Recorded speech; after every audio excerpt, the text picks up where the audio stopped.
Kalau ngomongin soal film anime yang absolut cinema, Makoto Shinkai bakal jadi jawabannya. Nggak perlu didebat, karya seperti Kimi no Na wa, Tenkinoko, sampai yang terbaru Suzume no Tojimari, semua aspek ada dalam filmnya. Animasi nggak usah gue jelasin, detailnya nggak masuk akal. Plot itu jenius gila.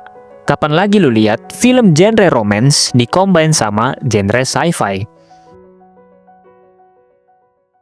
Tapi berbeda dengan film dia yang satu ini, di sini genre sci-fi nggak ada, ataupun animasi yang bikin kita melongo itu nggak ada. Cuma film romance yang biasa. Tapi apa yang bikin film ini tetap berkesan? Penyampaian cerita adalah jawabannya. Itulah kesan gua terhadap film ini. 5 cm per second. Kesan pertama gua pas nonton film ini, jujur kecewa. Kenapa? Buat elu yang udah nonton, pasti tahu kan kalau bagian terakhir di film ini bener-bener cuman kayak gitu doang. Bener-bener cuman scene 2 orang, terus ditambah lagu, habis itu udah selesai. Tapi, setelah gua keluar dari bioskop, terus mikir, dan mengingat ulang apa yang sebenarnya mau disampaikan Makoto Shinkai, akhirnya gua berubah pikiran. Menurut gua, inilah alasan kenapa film ini bisa berkesan banget. Mari kita bahas. Sebelum kita bahas lebih dalam, sebenarnya cerita dari anime ini tentang apa sih? Jadi, ada 2 orang bernama Takaki dan Akari yang bersahabat sejak kecil. Namun, persahabatan mereka harus diuji ketika Akari harus pindah dan berpisah dengan Takaki. Udah, cuman sesimpel gitu doang. Plotnya nggak neko-neko, tapi eksekusinya yang ngeri. Secara animasi, menurut gua memang gak sebagus film Makoto Shinkai yang baru. Tapi ingat, film ini dirilis tahun 2007. Tahun itu, Makoto Shinkai udah bisa bikin animasi seindah ini.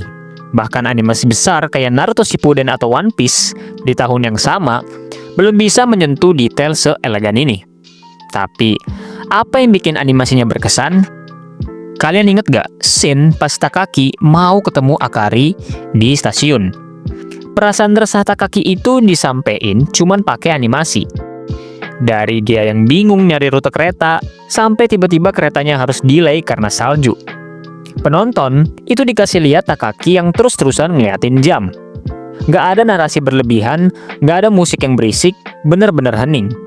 Gua ngerasa itu adalah puncak dari rasa frustasi manusia ketika kalah sama waktu. Sampai akhirnya dia stres banget dan lepas itu jam tangan. Itu menurut gua adalah cara animasi menyampaikan rasa yang jenius banget. Satu lagi, pas Kanae dan Takaki jalan karena motornya rusak, tiba-tiba roket NASA itu terbang. Lu lihat gak? Ada asap roketnya itu ngebentuk garis yang membelah langit jadi bagian terang dan gelap. Itu menurut gua keren banget. Scene ini dimanfaatin sama Makoto Shinkai buat ngasih tahu kondisi karakter mereka. Kanae yang tahu dia nggak bisa bareng Takaki karena Takaki sudah punya seseorang di hatinya, sementara Takaki pun tahu dia nggak bisa bareng Akari karena jarak. Garis roket itu seolah jadi jawaban semesta kalau mereka memang nggak akan pernah bisa bersatu. Kenapa plot sesimpel ini bisa berkesan bagi banyak wibu? Satu kata, relate. Pasti di antara kalian pernah ngerasain sedihnya nggak bisa bareng sama orang yang lu suka. Masalah Takaki dan Akari itu ada 2, waktu dan kejujuran. Mereka cuman kirim surat, kirim kabar, tapi nggak pernah nyatain perasaan.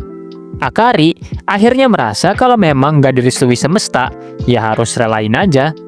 Ironisnya saat Takaki masih terus nyari Akari di tiap persimpangan jalan, Akari justru sudah jalan ke masa depan dan memilih buat nikah sama orang lain. Sesedih itu ditinggal seseorang yang lu suka, tapi lu sendiri pun gak punya status apa-apa.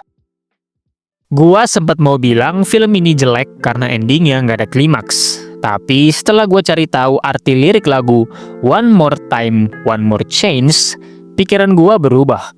Lagu ini adalah isi hati Takaki yang sesungguhnya. Ada satu lirik yang ngena banget. Liriknya gini, jika terjadi suatu keajaiban, akan segera kutunjukkan padamu. Di sebuah pagi yang baru, saat itu aku akan memulainya. Dengan kata-kata, aku mencintaimu yang dulu tidak sempat terucap. Itulah yang membuat scene terakhir di film ini jadi sedih dan bikin rasa kecewanya makin mendalam. Lagu ini adalah surat cinta yang terlambat dikirim. Tapi, kalau ditanya film ini bisa bikin gua sedih apa enggak? Jawabannya bisa. Tapi, apakah film ini bisa bikin gua nangis? Buat gua enggak. Karena esensinya cuma soal cinta. Mungkin karena gua juga belum pernah ngalamin yang persis banget kayak gini. Jadi gua nggak bisa relate. Tapi, apakah ini recommended? Menurut gua sangat. Gua saranin, lu tonton sendiri buat ngerasain nyeseknya. Skor dari gua 7,9 dari 10. Tulis pendapat kalian di kolom komentar. Gua pengen tahu siapa yang paling bikin nyesek di sini. Gua akan kembali lagi.